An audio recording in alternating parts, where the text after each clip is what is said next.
Grazie al sostegno di provincia e regione, la Fondazione Angelini ha organizzato da oggi a domenica un convegno di studio, formazione e divulgazione dedicato ai toponimi delle Alpi.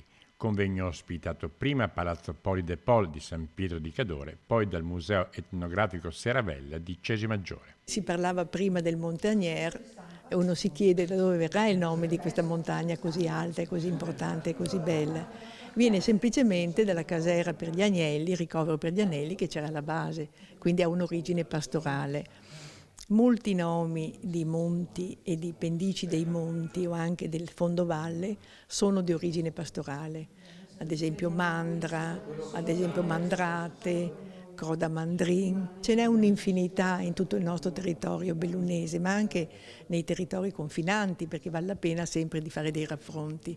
E vogliono dire Mandra era il recinto per le mucche, quindi voleva dire fanno capire qual era l'economia del passato, di che cosa viveva la gente. Destinatari del convegno sono insegnanti, gruppi ladini, operatori museali e turistici, cittadini del Comelico, appassionati dei nomi di montagne e dei dialetti. L'identità va valorizzata anche ai fini proprio di mantenere i ragazzi sul territorio.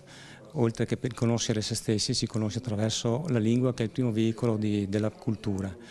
È difficile in quanto sappiamo che c'è una priorità che viene data all'italiano, ma c'è anche una tutela che deriva dalla Costituzione delle minoranze linguistiche. Bisogna quindi riuscire a mantenere assieme la lingua dell'identità nazionale con quella dell'identità locale.